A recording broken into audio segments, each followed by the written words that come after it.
Hey, so like I was home. I was home for a long time because I had COVID recently. We haven't recorded since that. I was I gonna had say, a let's recap. First Squared just happened, and against all odds, incredibly successfully.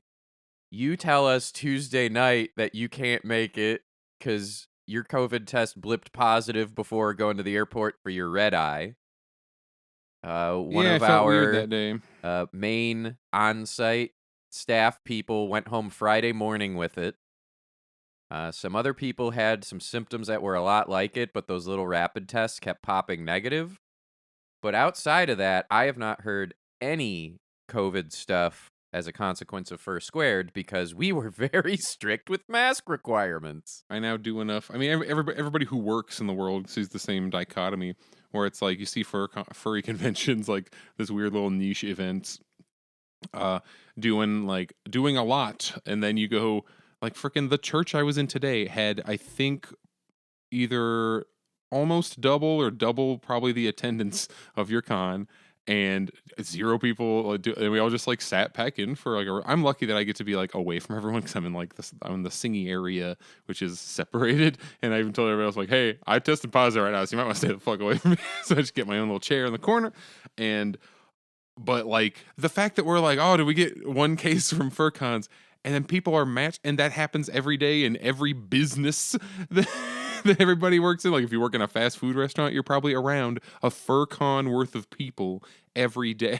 I mean, at least not for an extended period of time, but freaking we all just sat in a big room for an hour singing and talking the whole time. Yep. But no, we don't need masks anymore.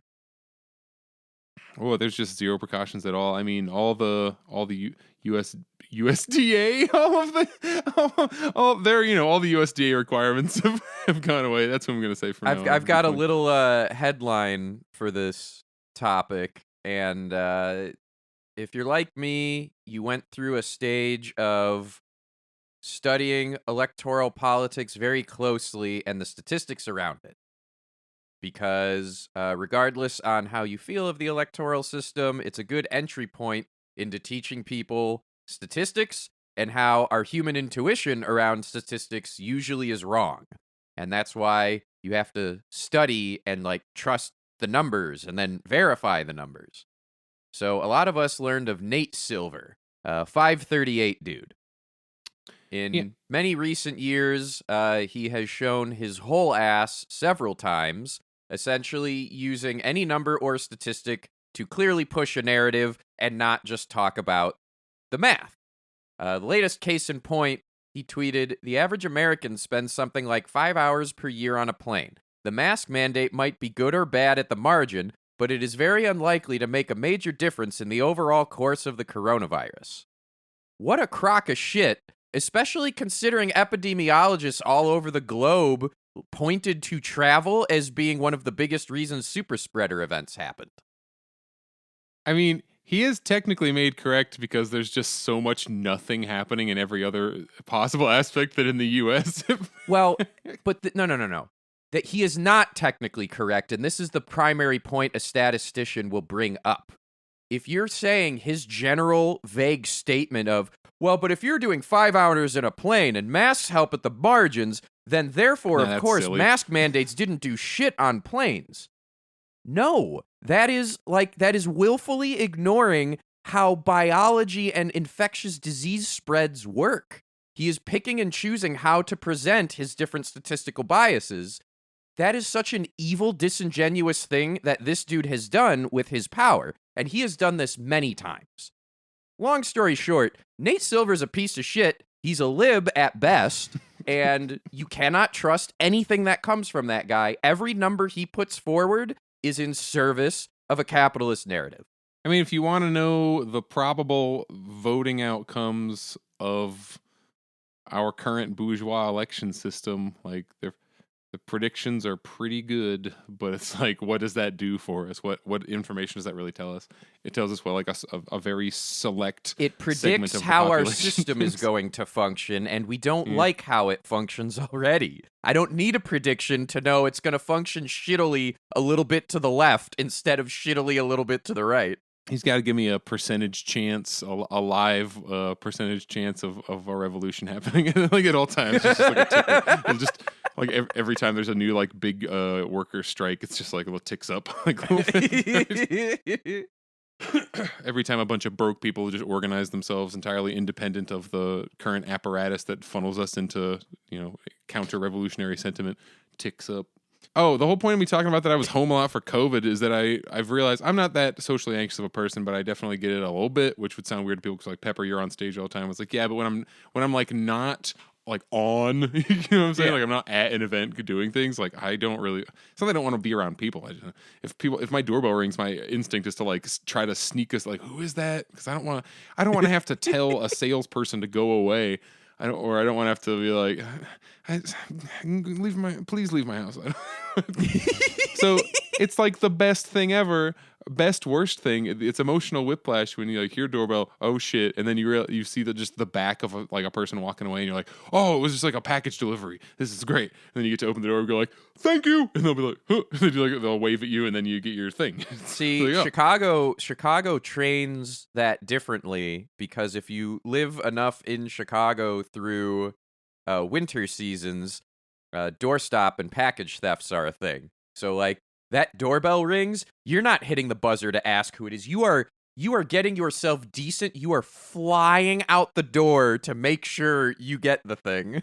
You get your fucking package. The number, seriously, no joke. That is the biggest risk I had early on in the pandemic was doorbell ring. There's a delivery. I gotta go get it. Oh fuck, I gotta get my mask first.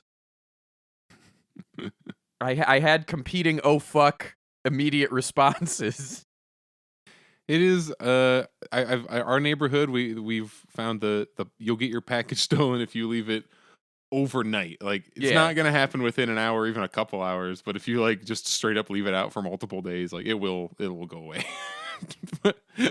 I had one book that was because I was going on a trip and I left it out for like 4 days probably. Because was it a propaganda book? Did someone get indoctrinated by stealing your book? Yeah, it'd be really funny because like I don't know what they thought they were stealing, but probably not like a book. They'll be like, oh fucking, because it probably feels like a little bit weighty. Like, oh, it's probably like a fucking Game Boy. A Game Boy? What fucking year is it? This is probably technology, something solid with a battery, and it's like, nope, it's just like 300 pages of fiction.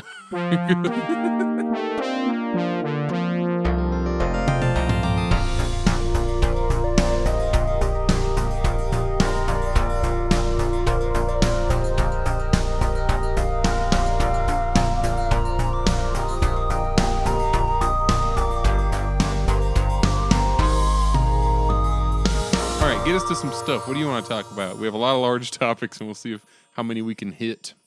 Let me throw this one out because it's a follow-up and short. Diaper follow-up from last week, the MCFC hotel situation. I wanted to say this last week, but like we're talking about damage done to hotel by furries, where there were claims of like feces being left in places and smeared on things, and like the rooms becoming like insanely dirty.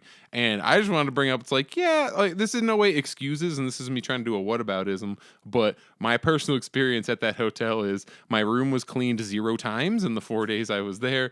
When we got there, like we have a drawer that was just full of like debris, just general debris. Yeah. It looked a bit like some maybe sugar packets, breadcrumbs, with various shit. So I'm just saying, like, there was a tomato that sat on the just inside the door, not hidden, not out of the main public center bathroom of the hotel. It sat there for 3 days. Like, I know it's a little dirty, but hey, if you clean once every other day.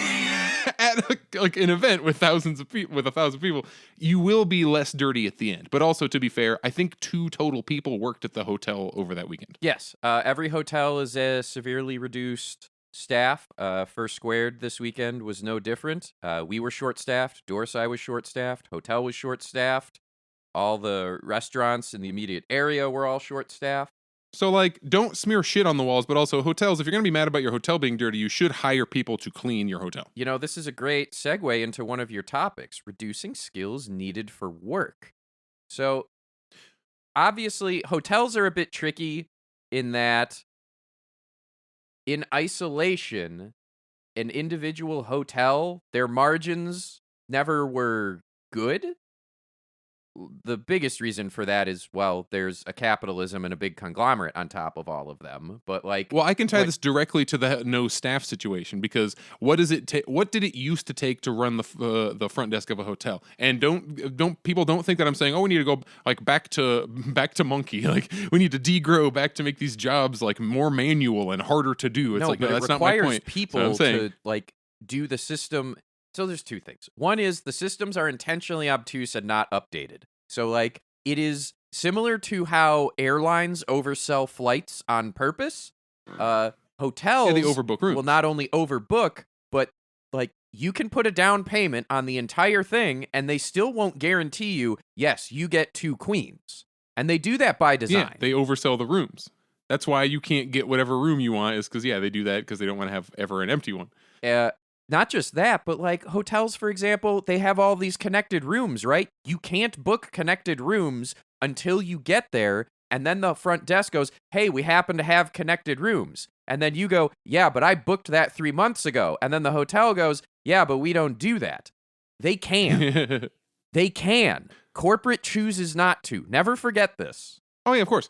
So yeah, that's how this could be relevant. Like the specific thing I'm talking about with reducing skills. So like, and this is without getting into it. Like there is the Marxist concept of like this is a thing that capitalism does. They're like they'll tell you that innovation is for the purpose of saving money, which yeah, it also is. A lot of this stuff makes things cheaper, but like being able to have just plug anybody like a cog into a machine and makes you more replaceable. It makes it much more difficult to organize because if they can easily replace you, oh, they're organizing, replace. Like, Yes. you see what I'm talking about? You get your reserve army of labor. So if you work at like a Marriott, back in the day, you'd work at a hotel and you would just like do things. You could say, oh, this room is empty, go into this room. You cannot even fucking do that anymore because all you can do is go to like the Marriott website, like employee edition, and fuck with it in the same way that me and you do with an app. Yes. United Airlines, I've realized I was at a gate and we had to do like a pretty minor flight thing. They had to sit on hold, the same hold music. I heard it coming out of their fucking phone. The same hold music I hear. So at the hotel, you can the benefit for capital is you can basically get one person to run most of your hotel except for all the manual shit like cleaning. They just sit at the front desk and they just hit a couple buttons. They're like, oh yes, here's your name. As long as no problems happen, the system works perfectly. So that way that employee can be replaced much more easily because they don't have any actual power. It keeps them from being able to fuck up a system, so they get less punished for having an undertrained or untrained employee. And like you can see all the cascading benefits for a business owner. So the comical part of this is much like everything with fascism. So in-group, out-group, and your in-group is always shrinking. The same is true for the ruling class. They are always trying to erode the unsavory people they don't like from the ruling class. So when you hear a lot about the middle class being eroded, you're getting more into what used to be middle class jobs are now these cog type roles. And it's not going to stop. They want this to go in perpetuity forever until you really do get to idiocracy where no one knows anything. There's 5 people who are still in the bouge. Like Lennon and them were writing about the 1/7 and then the 1/10, and we're now down to it's not even the 1%. It's the 0.1%. People are becoming proletarianized at a rapid pace, and that's also whenever you're like, "Oh, Pepper, you're going too far. You're too revolutionary." All that we are suggesting happens is that the bourgeois become proletarian, which every one of you are. So the punishment we ask for is for them to suffer the same horrible fate of having to fucking work and contribute to society. Like that's it. All right, but that's also why customer service sucks, by the way. If you're ever just like sitting around like, how come no one knows how to fucking do anything and everyone just like is shitty at their job? It's not because like they hate you and just want to do. It's because like they probably worked there for a week and they're treated like shit all day, even if they have worked there for a while. And all the highly skilled people either leave or they get fired because they get too uppity. And, you know what I mean? The and skill that's why doesn't they're trying to whittle exist down anymore. So like when you hear the skill gap in things, it's because companies have aggressively forced out. Let me say experience. Every new person that wants to learn. Every existing person that knew it, that they didn't want to give a raise to keep. And then the people they do promote and give raises to are the people that are playing the game, not actually doing work. Because nothing about capitalism rewards the work, it rewards playing capitalism. You will never fully be able to whittle out every single bit of Like, you will never be able to have a job so simple that a person who's worked there for a week can just jump in and handle shit if anything goes wrong. Like, just having worked there for a while, and then, oh, this particular problem, I have experienced this in the past. Here is the solution. Like, that kind of shit. And that's how you run into, like, hey, couldn't you just do this one little? And they're like, no. One, it is impossible. Two, I don't even know what you're talking about because I just started working here. Like, Hey, we're talking about the owning class. Why don't you talk about corgi cons? so, if you're on furry Twitter at all, you've continually heard about corgi cons, or specifically the guy who runs them. His name is Treble. They have, this is not me. This is not drama. This is stuff that's in like the court documents. They were they got in trouble over. I'm trying to phrase this correctly, because like, this was all settled out of court, so that, which doesn't prove innocence or guilt. It just means somebody paid somebody to not be in court anymore. And about embezzlement from another furry company, like if someone they were in relationships with, had a business relationship with, and over locally and at every con we've heard about them running, I have just hear over and over the same pattern of kind of like, hey, I'll pay you back for that, and then they just don't. And that just seems to be how the cons work. They move into an area locally, they sign a bunch of contracts, and then, they run these cons, but these are for-profit cons, and that's also like how they're making their living. Off of the backs of volunteers. You end up with this cascade of volunteer events that, like, if they don't like grow and aren't hugely successful, then they don't make their comps or whatever, and then whoever locally's credit card is on file, and then they just don't get paid back.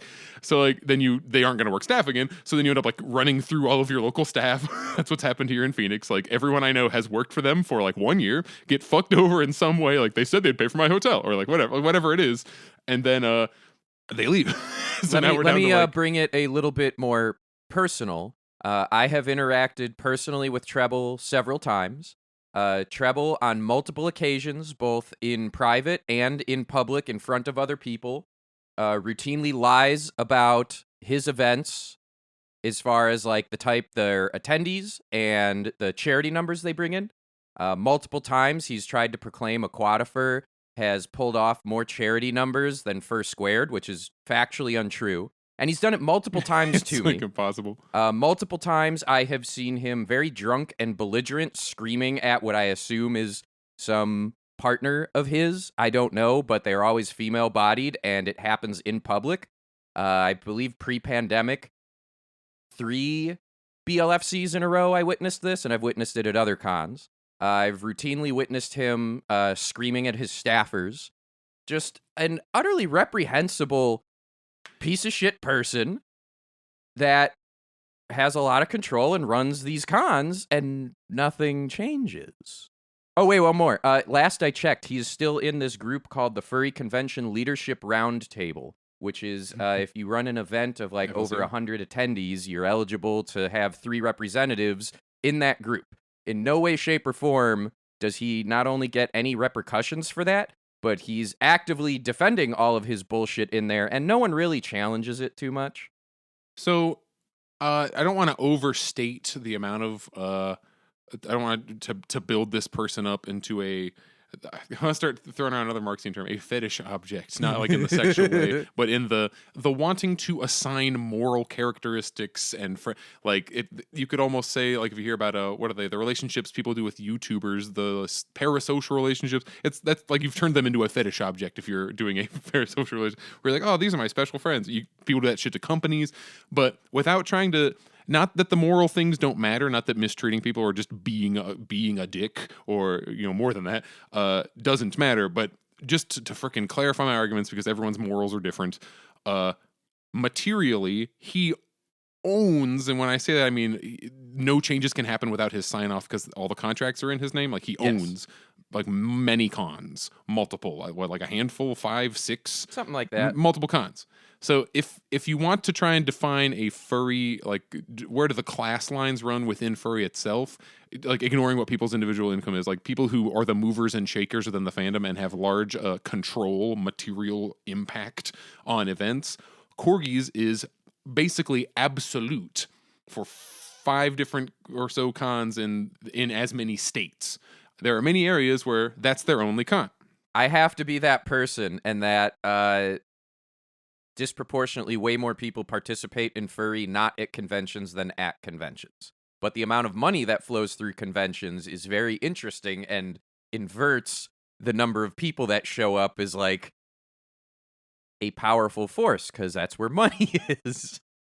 They're like what, not the only driver, but one of the biggest drivers of like our culture or subculture, like moves forward when shit happens at cons. Usually, like that's where all the fursuits get together. That's where all the, like, you don't have to be in the thing, but you can argue that It's a big piece. Like, there are trade shows. They're where we go to be like, we are going to perform furriness in a gathering. Like, that's what cons are for us.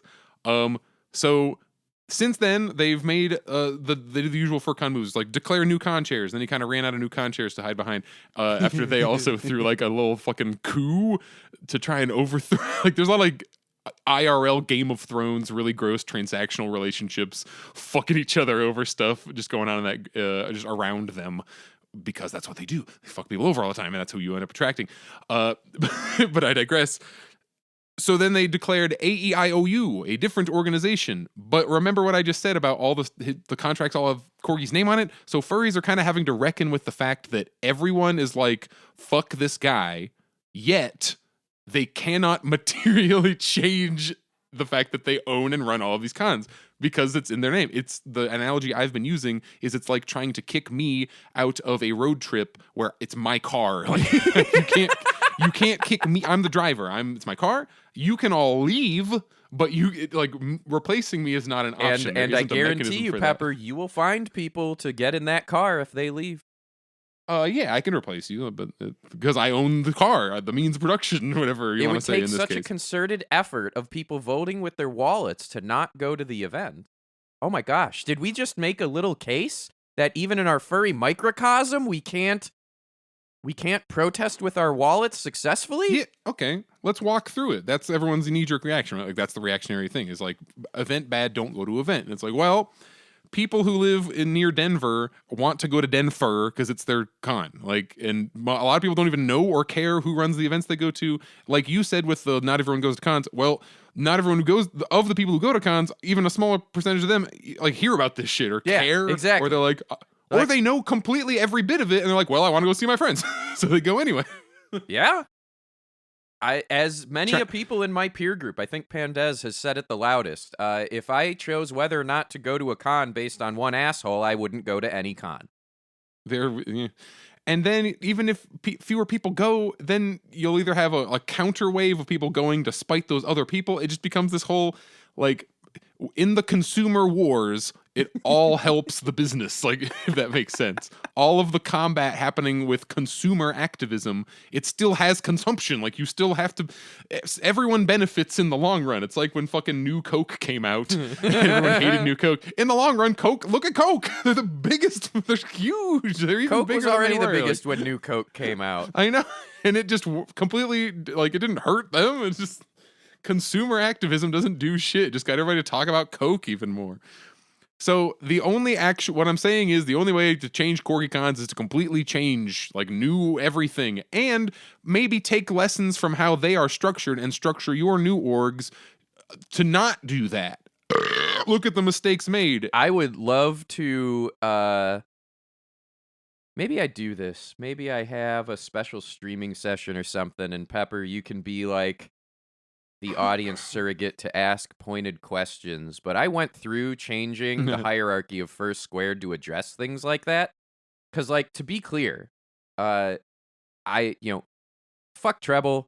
Corgi Events as an org is generally takes advantage of people and is harmful, but people go to those cons and have the furry experience at them, right? Like, I could have fun at any con. I say this all the time. Exactly. Even if your con and sucks. a lot of the people that do staff those events either don't know or they're finding out the hard way that these things are true. So, like, I'm not hating the community of Denver insofar as the people that go there. I actually love those people. They're furries. They're us.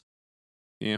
And maybe I should get some staff together and have an open, here's how we used to do things. Here's how we do things now. This is what it solved. Here's the problems we don't have anymore. Here's how we increase transparency.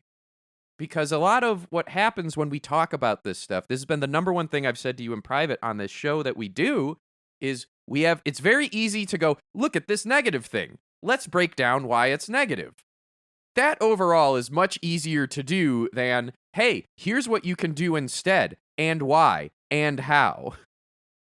Yeah, like these are solved problems. There are ways to structure things that are not like one guy gets his name on everything and is the end all be all of the whole thing. And even then, like, technically, First Squared is still in the process of transitioning. Technically, mine and Alkali's name is on everything. Myself and Alkali, from largely a legal standpoint, are no different from them. And it's how we organize. You just happen to be more ethical people.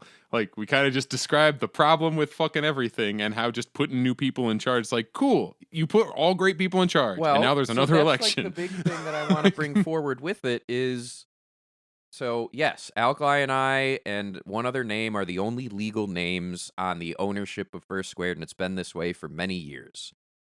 And because we are ethical, it's been fine. But in my mind, I've been sitting here going, when Alkali and I don't want to do this anymore, I want the thing I care about to live on in a way that at least has a chance for me to be approving and proud of it.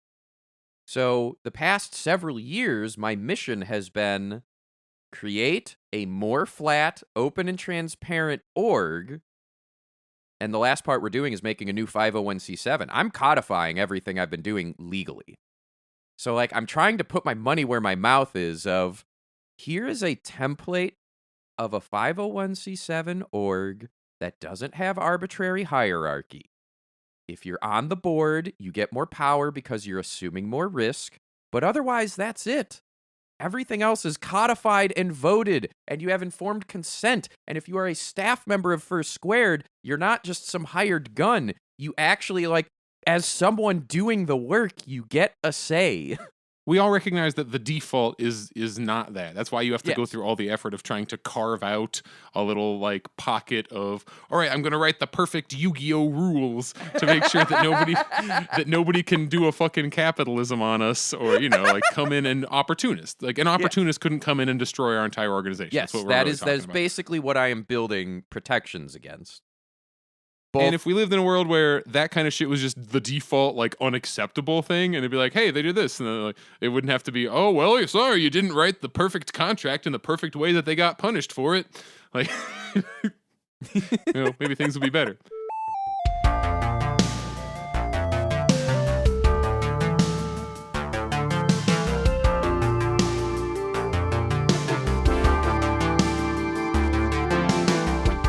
All right, what else we got? Diaper follow-up part 2. I don't think this is like a big thing. I had one person on my tweets who after I had this conversation with them, I realized that like a month previous they were like, we need to ban Pepper Coyote from all conventions. So I don't think they were really coming at me from a place of good faith or genuine but other conversation. people were. But they listened through they say they listened to the last episode of our podcast, which I doubt because they say the opposite of what I actually said on air, where they're like, Pepper said all baby furs are pedophiles. And I'm like, no, I was having a long conversation about, I think the term baby fur is too broad. And then I described the 3 different things one could mean if they aren't. I think pedophiles are pedophiles. And I think people who have either PG related interest in like drawing young characters in art or adult consenting with adult interest in like dressing up like a baby and fucking each other, those are not pedophiles because there's no children.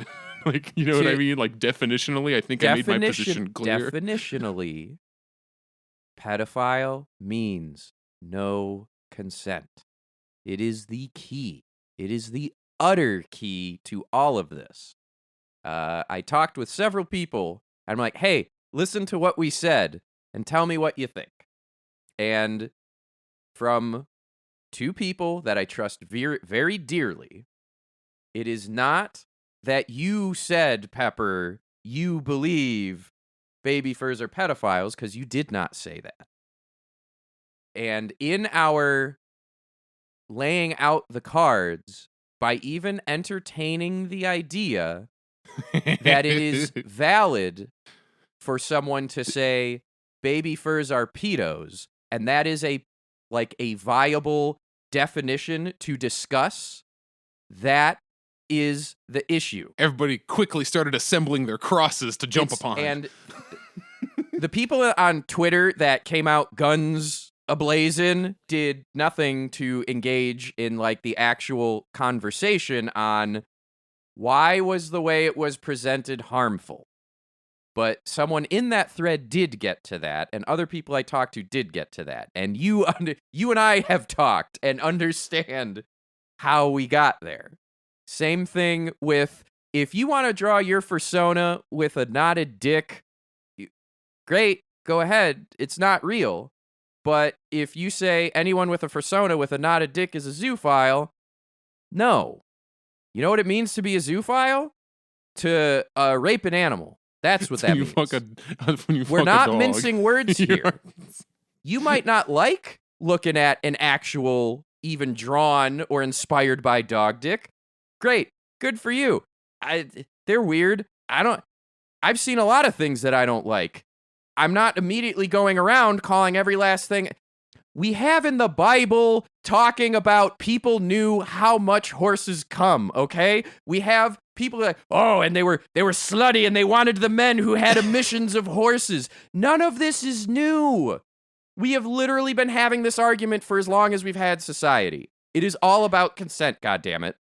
If I ever got fired because I had a negative opinion of animal genitalia drawn onto anthropomorphic characters in fictional drawings, and I got fired because I'm like, I don't like that. I think that's gross. I think you should keep that the fuck away from me. Like a very strongly stated negative opinion. And people were like, my rights are being infringed upon.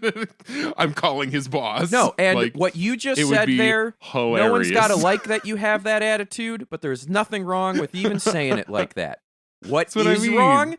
If Pepper says, I don't like animal genitalia on anthros at all, and every last one of you that has that is a dog fucker. Well, no. What you have just said is now harmful, and you are harassing people. Hey, there's a current event thing. So, like, everyone's throwing around the word groomer now, like, in common political discourse, even. Like, Republicans are yelling groomer at people and shit. In general, if Republicans yelling groomer, it's because they did it. Well, I just want, this isn't even a long topic because there's not a lot of substance to go about it. It's like, are crime happening or is not crime happening? It's like, I don't know what the fuck we're going to talk about. I think it's don't be reactionary. Don't say, gay people have never groomed anyone. And it's like, well, that's okay. No. Let me head that off right at the pass. People have groomed minors. Fucking, we all can't watch House of Cards anymore because of one of those guys. All right, wait a minute. We can't watch House of Cards anymore, not because of that, but because, in fact, the show's bad. Everything up until when Kevin Spacey was like, yeah, I fucked a kid. It's like, I tried to fuck a kid. I shouldn't say. That's what was happening. I hit on like a person I knew was a child at a cast party. Anthony Rapp, and he used physical force to lay on him and hold him in place. Yeah. And I specifically call that out because things like that have directly happened to me. It's not good. But anyway, don't go overstate and say, because if you hear someone say like gays exist to groom children, it's like, well, fucking, first of all, that'd be a weird, you don't have to engage with these people at all. But no, but the reaction to have is not no gay ever grooms children ever. You have to be like, well, I mean, like, things happen, but like we work really hard as a community Pepper, to like prevent that kind of thing. Let's address the potential trouble of the way you have introduced this topic, shall we? Well, it's such a because it comes from such a ridiculous place. It's like, how do you begin engaging with it? Okay, so let's use all this gays as a teaching moment. Like, oh, Jesus. I am going to present this to you in the way I would present this topic, and I have presented topics like this to First Squared staff. Because us at First Squared, you know this, we're weird. We are not shy about the fact that we are family friendly, and we also have full-on adult-oriented stuff. We've been this way since the beginning, and it's worked. Any parent and kid that shows up to our event who asks, like, hey, we're new here, I, in my lizard spandex costume, have given the First Squared 101 talk of, here's the panels that I think you should check out.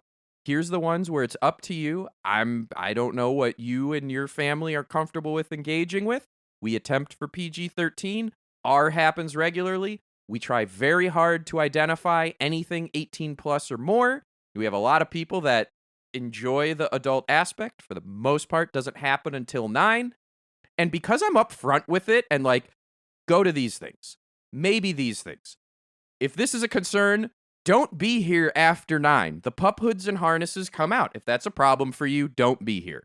You gotta call a bedtime. So when Twitter and the Puritans show up and start going, First Squared's comfortable with pup hoods. Fuck yeah, of course we are. And I don't address it by going, well, not all people in pup hoods. You can't start with that. As soon as you go with that route, you have given the opposition a win. The way you start with it is when someone says, hey, what about pup hoods? My immediate reaction is, oh yeah, they're cool. There's a lot of art that goes into it. Immediately, make them say the quiet part out loud. So when we talk about grooming and we talk about queer people, well,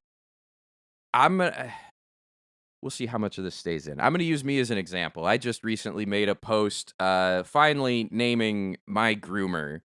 I am 36 years old, and this all started when I was like 15 or 16.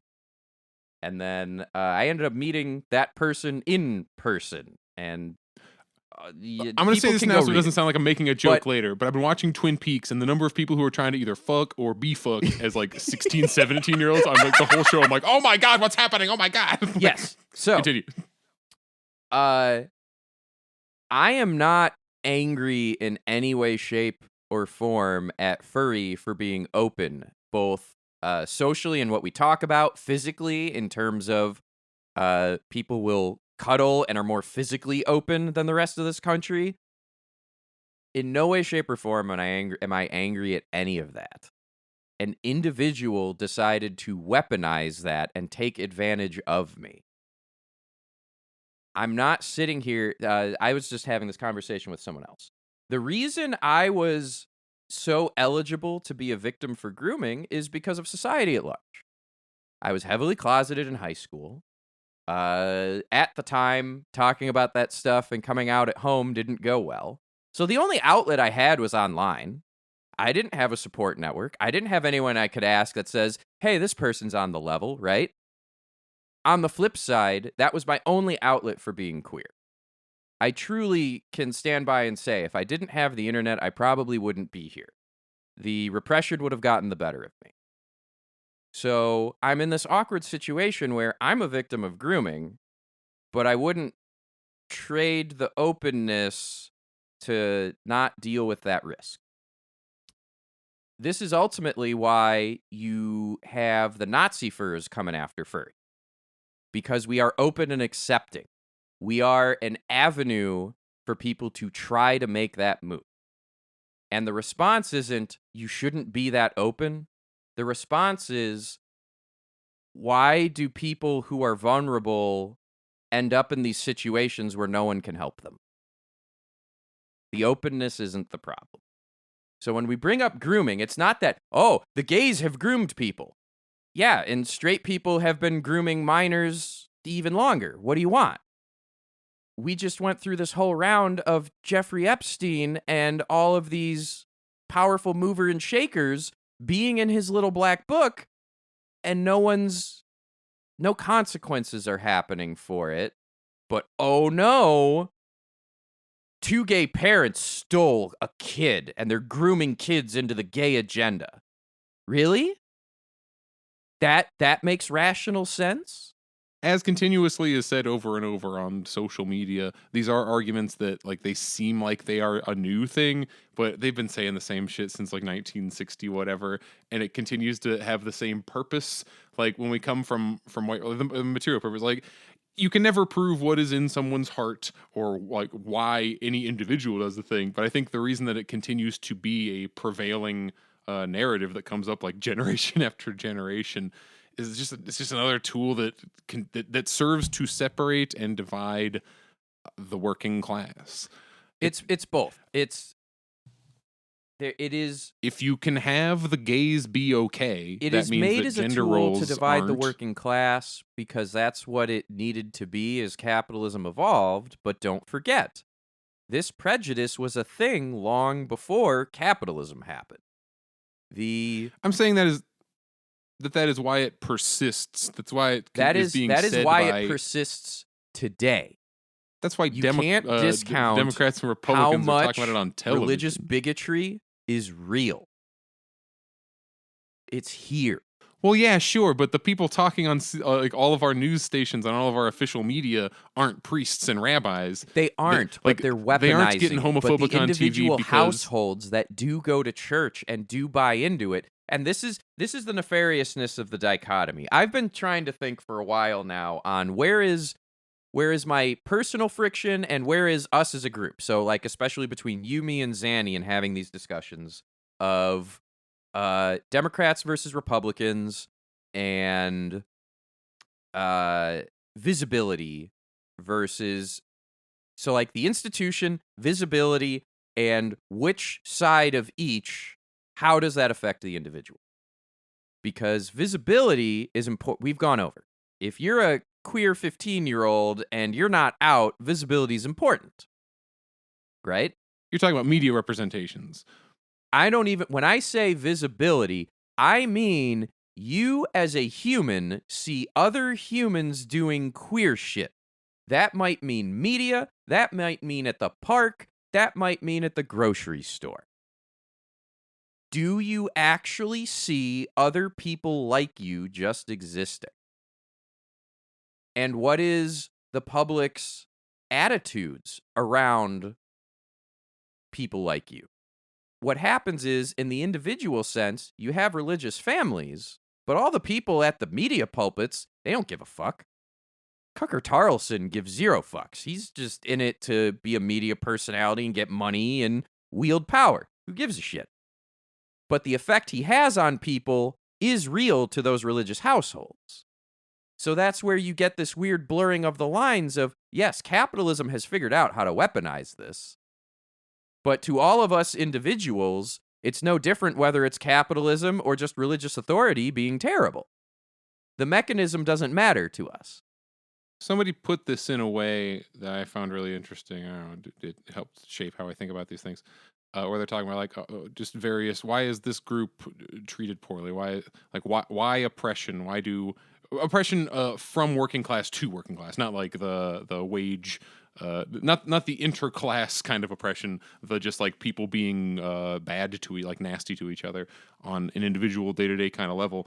And it was presented as, well, the way the system we live within operates, it necessitates the reserve army of labor, which is really, really poor people who are unemployed, looking for work. The thing that the people with power leverage against us, when they say we'll fire you, because if everybody had jobs, like which is what they claim they want, right? They're like, oh, we want everyone to have jobs, keep creating these jobs.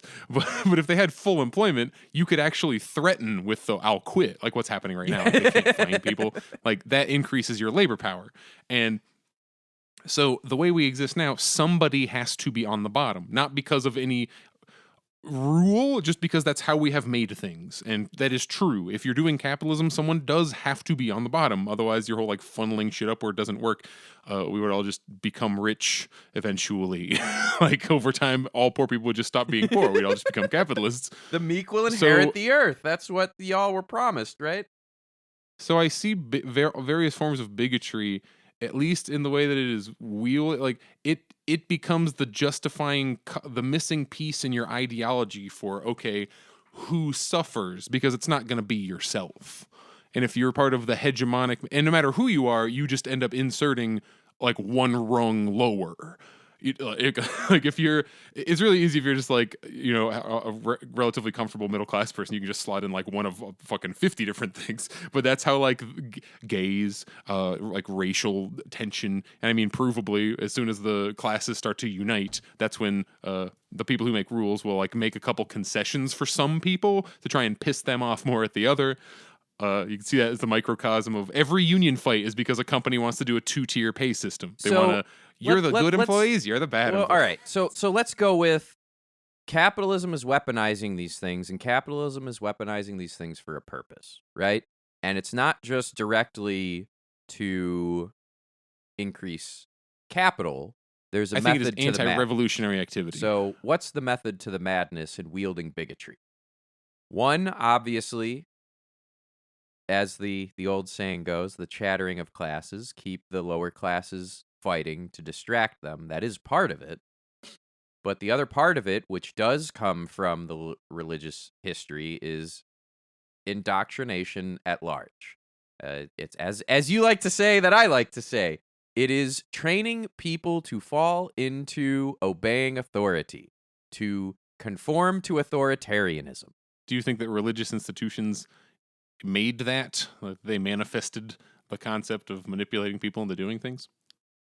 They are the earliest example that I am aware of to be clearly, blatantly successful at it. Yes. Yeah, but you got to factor in the way that our how we interact with religion has changed since the fucking Enlightenment period. Where again, you can't argue what's in people's hearts, and you could be like, "No, I do believe that this percentage or whatever of people like actually think, like completely, fully, truly believe." I am not here to But- argue what's in people's hearts. I am clearly identifying the effect, and the effect is it's blind faith, it's blind following. I don't need to recap this. It's been recapped for generations in civilization long before me. It's not even blind faith. Okay, in the past, there was like what you're talking about. The like, this is the religion, and you will do the religion. Like you could have like the king would decide we change religions, and it's like how we have consumerized religion. There are 10,000 brands of Christianity, and it was absolutely a brand move to unify them back in I think the 50s. Like Christians didn't think of themselves as all global Christians. Correct. Like everyone, absolutely. Baptists and Catholics, like they used to all be their own shit. And now at this point, if they piss you off, you like, I'll go to McDonald's, Burger King. Yes. Like that's how we treat religion. Okay. On the one hand, you could argue that's true today, but kind of as you said, the fucking king who wanted to get divorced and made a new religion is like the fucking OG. Well, I don't like this religion, so I'm making a new one. This is about grooming. And what is the topic? Why are Republicans talking about grooming? Republicans and conservatives, let's not call Republicans, conservatives, and at-large religious people are claiming that by teaching people about queerness at large, that is grooming. This is one of the purest forms of projection that you can encounter. They are telling you up front, we do not want you teaching against what we have decided is the way to be. They're saying the quiet part out loud. The only way to be is what we teach, not what you teach. It has nothing fundamentally to do with the gays, with queerness, with trans, or anything else. It is strictly about you will obey. It's what it's always about. And not just what you will obey, but you will obey in a way that makes sense to me for the things that hurt me. Because in general, behind every single person that's projecting this kind of horse shit, they have some kind of rejection or wound. Like, I'm not unsympathetic to the fact that there is a wounded person doing these evil things, and that society failed them in helping them handle that. But at the end of the day, they're projecting, and I don't have to give it any... I don't have to respect that argument. Well, have you noticed that both sides of this, like in this same action, the thing and its opposite in terms of justifying ideology like are created, and both of them lead back to vote for your party. Like if you're a person who likes the thing, if you're on the whatever, apparently it's close, at least amongst voters. I think a huge chunk of people just don't pay attention, just don't give a shit. Remember, the winning candidate every year is did not vote. Yes. But so if you're on the right side and you agree with the like, yes, we should stop teaching children about the gays. Well, then your solution is, and since you like this, what you need to continue doing is voting for Republicans and participating that way. And if you're the opposite, you don't like it, it's like, you see, the way we fix this is voting for Democrats. And then they just get to continue keeping this fight going forever and ever. So it fulfills the dual role of giving people an ideological justification for why some people should suffer. I want to segue immediately into a thing. that I find infinitely curious and very relatable to what you just brought up. So I just shared a tweet. Um, so critical race theory, a lot of this stuff has been at the forefront. There's a lot of bills. As Pepper, you like to say, a lot of these are nothing bills in that they do not materially change anything. It's like it's the social pressure. It's what can we blame our ills on? So this tweet reads, one thing that led to the little discussed feat of an anti-critical race theory bill in Indiana is the fact that the College Board would not certify AP advanced placement courses in schools adopting such strict and ahistorical curricula. Florida's recent textbook fiasco may cost them AP status for math courses. And my comment to this, in the reply immediately below it is an IndyStar.com news article. So IndyStar is a Indianapolis local newspaper. So go read it. The reason I bring this up is this is yet another of what I call lib shit tweets, in that it's doing this weird thing of saying, look, the system did something, hooray, when in fact it did nothing. This tweet is claiming that by the system existing and threatening to say you don't get AP certification, you will suffer a consequence. In isolation, that's a good thing. That's a good threat and the expected outcome. But it is in absence of the context of what's going on in education in America. What is going on in education in America for the past 15, 20 plus years? Trying to privatize education. All of the people involved that are trying to put anti-critical race theory stuff to get more Republican votes. Remember, it's not about, it is about the racism because they are racist, but it's about the power and control. So they're trying to use that to get votes more than they believe in racism, but they do. If racism didn't work, they'd do something else. Exactly. They'd pick a different one. But they also are racist. Never forget that. It's a happy coincidence that they get two birds with one stone. So in this particular case, the system saying, oh, this law failed because AP advanced placement certification. The people putting these bills up don't even care about advanced placement. They want private schools. They want to sidestep the existing system that they don't like because the existing system doesn't drive enough money to the private sector. They don't even hate public schools because it's public schools. They don't really care. It's a convenient thing to hate to work on, to lay the means for their actual goal.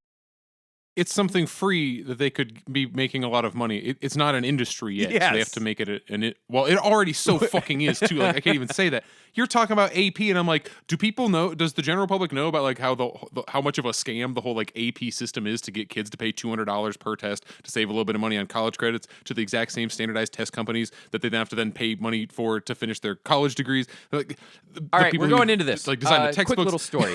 I have always struggled with English and writing in school. It was always difficult to write papers. It was difficult to do reading comprehension. And as time has gone on, it's not so much that I think it was difficult. It's that I think the difference between AP and regular classes is how things are taught. It's the presumption that the kids in your classroom are stupid or not. I think if you were to put most people through the AP program, they would thrive. More so than the regular stuff. Because the regular courses are there just for means testing and this other shit. Whereas at least the AP courses, those tests, when they ask a question, like in AP math, I don't know if you went through AP math, but if you're doing our school did not offer AP. BC calculus, really hard math shit. The AP test was an open-ended question that was truly designed to test, can you apply what you've learned? It wasn't there to have multiple choice horse shit and test memorization.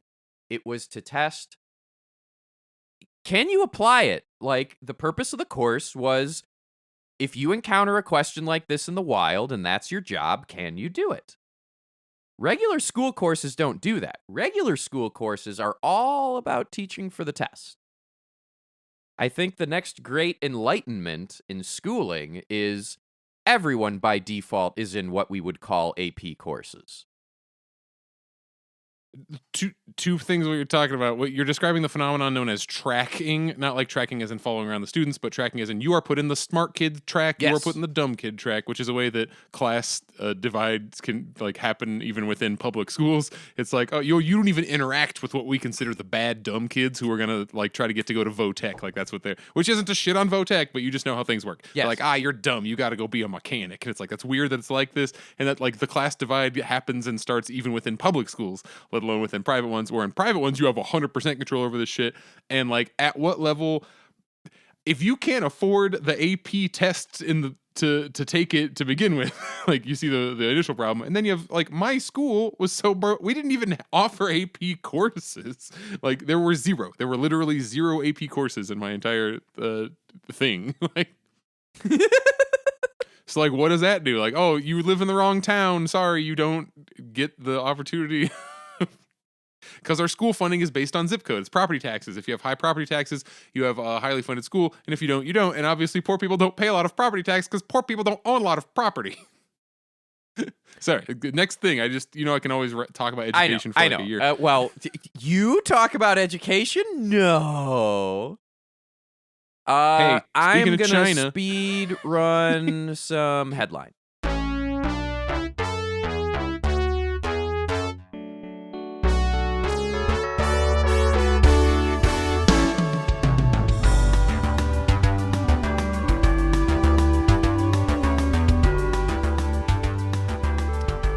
So Fox G Green, Fox from Space Commune, they absolutely have, my disclaimer is, and this is just a personal thing for me, not like a protect myself. I like this account. Very, very, very communist.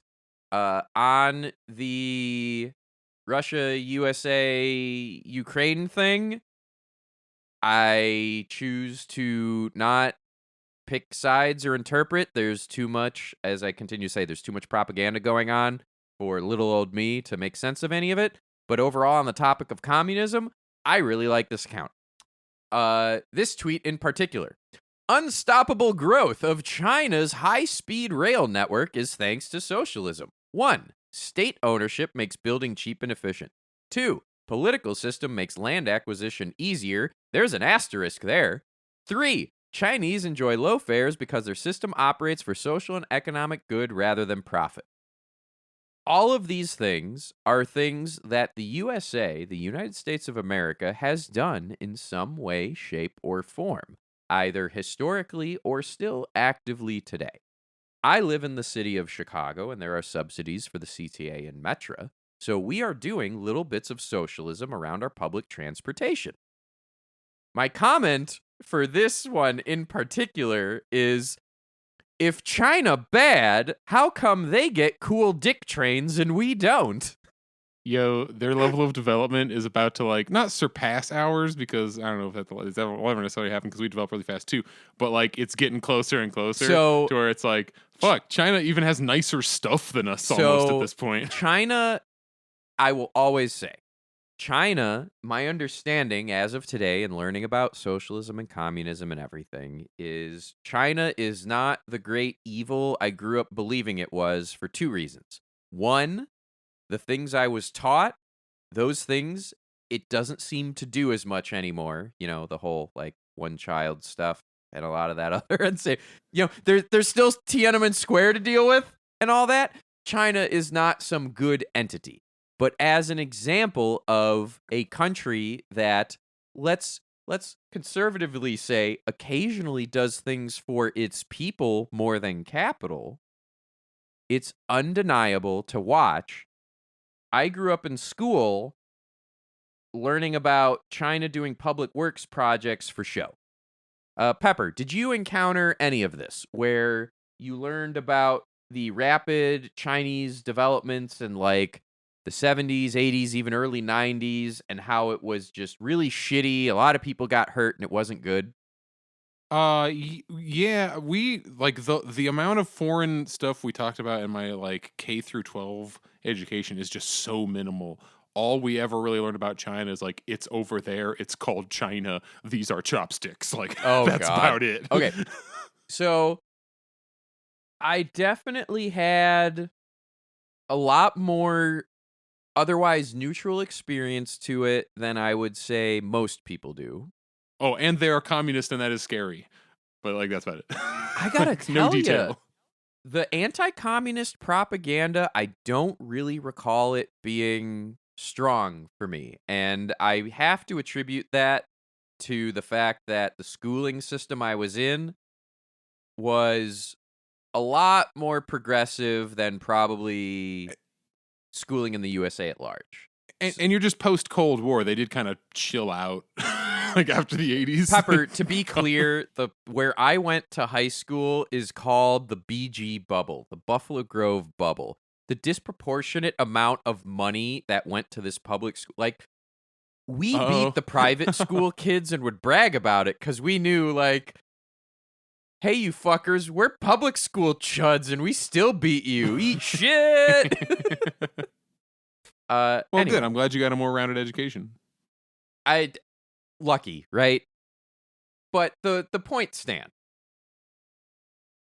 I live in one of the hottest development areas in Chicago. If you know about the Metra, there's the Union Pacific North Line train, and the Ravenswood Metra stop is near where I live, and that is the most trafficked stop of any train in the country, or so I was told. It has been 12 years, and they still have not finished rebuilding that train station. Whereas China, way over there, evil communist China,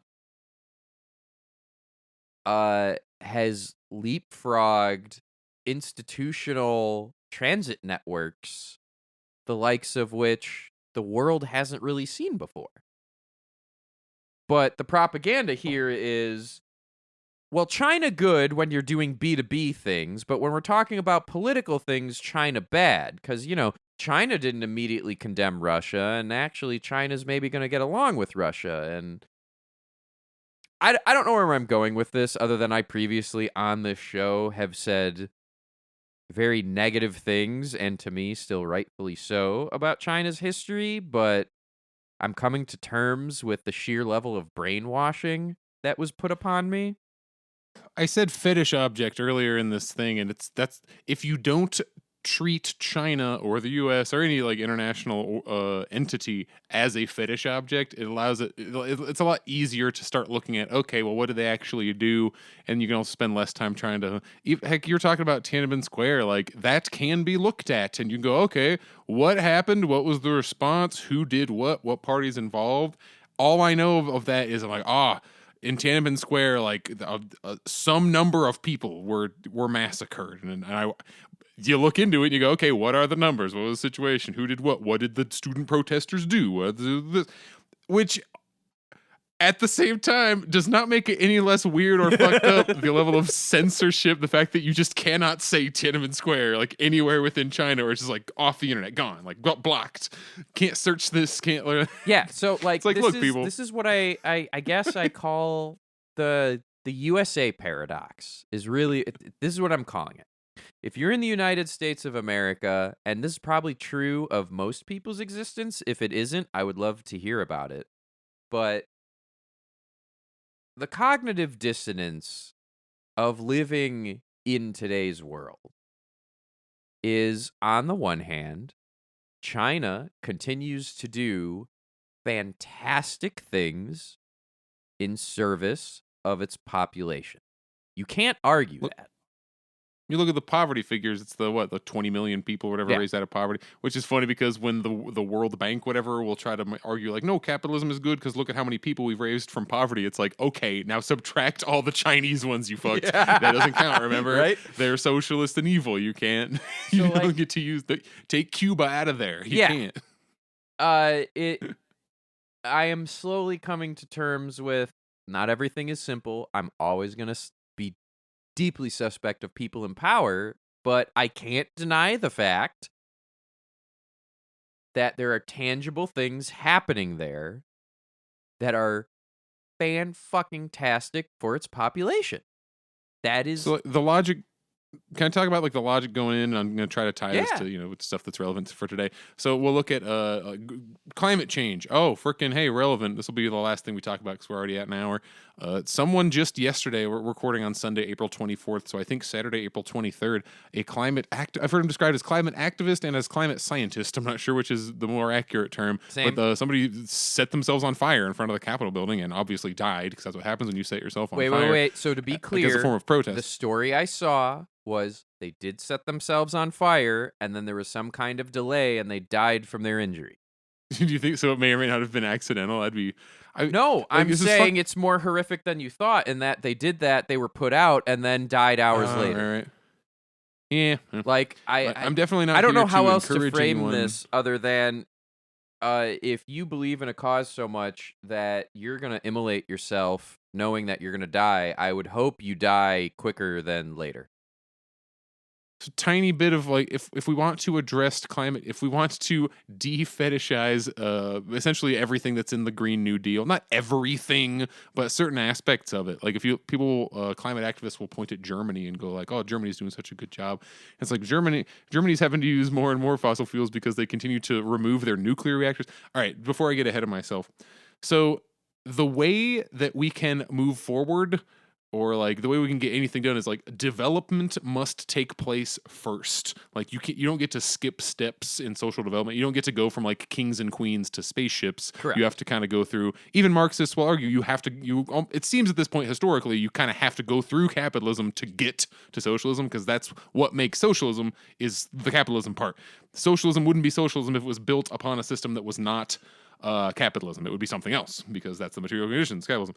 But so you look at a country like India and China, like we were just talking about. They have been developing like mad. You can argue it's like China's the biggest polluter, blah, blah, blah. Well, that shit's starting to back down now, because you do need to get people like electricity and housing and toilets and stuff. So like India, China, what we call the third world, they are going to need massive amounts of development to catch up to the rest of us, which, you can talk about all the various crimes that like imperialism has kept them poor on purpose. And it's not just like, oh, they're naturally poor, stupid people in these countries. Like, no, it was done on purpose to keep them poor and miserable. But to get us all to where we want to go, we're going to need India and them to be able to burn some coal and shit, while all the countries who no longer need to burn coal and shit are working on fusion energy, the nuclear that we don't have yet, Nuclear and then setting in the up. meantime until we get to fusion. For fuck's sake, we've talked about this before. Yeah, we got to like soften yourself up to it and try to like bring up like, hey, but nuclear is okay. Don't let anyone tell you that nuclear is like just as dirty as fossil fuels. It is infinitely cleaner while still not being what we would call like green. It's not solar. But then when you start talking about the materials necessary to build the number of solar panels at current technology necessary to power like anything, and it's like, fuck, that's worse than just burning the coal directly. And like there are many aspects and caveats to this. Don't allow yourself to get fucking market demographicked into going, no, if it's not solar and wind only, I won't support it and I'll campaign against it. It's like, get them to build a nuclear reactor in your town. That is so much greener of a thing than like, let's bulldoze a whole forest and put up a bunch of solar panels. Like, actually, the amount of fuel to power a nuclear facility for like 13 months or whatever is like 2 dump trucks. You need a whole train of coal for a day, like, to burn most fucking coal. Like, it's hard to express to people. Yes, you have to deal with nuclear waste. You have a little bit more time with that if you're not blasting it directly into the air. How about like multiple order of magnitudes more? Yeah. The coal just goes in the air. The nuclear shit stays in a bucket, and you can then figure out later what to do with that bucket. Yes. It doesn't spread through the whole community. Oh, hey, the alternative would be other countries just going, all right, we're just gonna hop, skip, and jump your shit right to nuclear also, so you can bypass burning all these fossil fuels. That shit's not gonna happen. What is the number one reason nuclear has not proliferated in that regard? I think in the U.S. it's just people think it's dangerous. No. The powers that be Why does nuclear Oh, not get oh, it's proliferated? because we have our fucking entire economy is based on fossil fuels. Like the world global, you'll hear like the petrodollar. That's Nope, the USD. Our that's shit not is the backed answer. by. That's a What are big you part trying of to go it. for? That's not Because the what I'm number one saying is answer. accurate. Like our whole like World Bank and the Fed and all that shit is all backed by oil. And if like oil and gas suddenly just stopped being an industry, it Nope. would fuck up the entire Money's empire. already decoupled from it. They'd figure something out. What's the actual reason? What are you gonna say? The undeniable fact scientifically that for every nation that has a nuclear power plant, they have a voice at the table. Oh yeah, you would be empowering more and more people, and you'd be fucking up the unipolar world we have at the Let me moment, where let the me U.S. be just gets to perfectly tell people what to clear. do. The biggest opposition to more nuclear, and this has been a thing. So, the one of the cooler developments to have happened was something called hybrid reactors, and at this point, I think those were even invented before I was born. Yeah, Um, it's come a while. hybrid reactors is the idea, and again, it's been a long time since I've read this. I'm not a physicist, so please read up on this. But in general, hybrid reactors are the explicit intent of the material you put into your nuclear reactor, the quote unquote waste from that, can then be used in another reactor. And the big reason you have opposition to this is there are two paths for hybrid reactors. One is the waste of your hybrid reactor goes into the next reactor, and the waste from your hybrid reactor goes into nuclear weapons. So the biggest reason we have been told socially is we can't have nuclear is we have been told since the 80s more that we must commit to nuclear de-escalation. And nuclear de-escalation has effectively been a dog whistle for controlling the power output of what we call third world countries. Yeah, I really like how you phrased that. That was great. Now, you will hear that hybrid reactors are unsafe. That I think 3 Mile Island was one, and that other nuclear incidents have been in that realm. And when you look at the fact that hybrid reactors, when all this happened, was 40-year-old tech, that's not that surprising. We know a lot more now. We know how to do this safely. Could build such good reactors. We know how to do this in such a way where if you build a hybrid reactor to produce waste that goes into the next reactor, it actually isn't weaponized plutonium. Now, there's one asterisk I must say here, and that is the cosmic perspective. So like Carl said, the cosmic perspective at the highest level is physics rules all. And we understand our universe through the understanding of physics. So what does that mean for nuclear stuff? That means we truly can eradicate our entire species off of the backs of 10 people. 10 people could decide we must do a thing, and the nuclear fallout is game over for humanity. That's true. That's real. And we as a species have to reconcile that. On the flip side, we're in a post-scarcity world. We can advance our nuclear power plants so that we don't have to be beholden to oil, to solar, to wind. Nuclear will solve our problems for more than a century, including the inevitable accidents with them. We will overall suffer less human catastrophe betting fully on nuclear than continuing with all of the cancer we're going to continue to get from coal and oil. And then all your green shit becomes about reducing the amount of carbon, because we can like through human ingenuity we can in fact reverse the same process that we Yes. caused. And nuclear lets us at least stop all of the bleeding so it doesn't get worse. And then we can, okay, let's get this sucky machine that does whatever. Like, I don't know, I'm not a scientist. Yeah, but like that's the layperson's understanding of this. The advancements we've had with nuclear reactors and safety is even more so. Nuclear reactors plus renewables will get us to where we inevitably figure out fusion. We are just about out of time. What closing thought, closing thoughts on this last other thing you want to talk? Oh no, other thing that will be less than 5 minutes. You wanna talk about? I've monologued. I don't. The other stuff I was gonna get into, I'm not ready to. Preview for next week, because I'm definitely going to bring it up again, and it probably won't be like over as they say. Disney's special district getting dissolved in Florida. I'll probably know a little bit more about what that means, but we talked about the "Don't Say Gay" bill earlier. Then so like Ron DeSantis, the governor of Florida, his response was to take some moves to mess with the special rules that Disney gets in the like special districts. Oversimplification, but in a lot of cases they end up giving whatever local company works there or whatever privatized industry, like they was like, yeah, do whatever you want. You have the power to make some of your own rules. And I mean, like, and as a result, it's purely beneficial to companies like Disney. I mean, it's not just gentrification at that point. It's basically, here's a county, Disney. This is your county. Do whatever the fuck you want.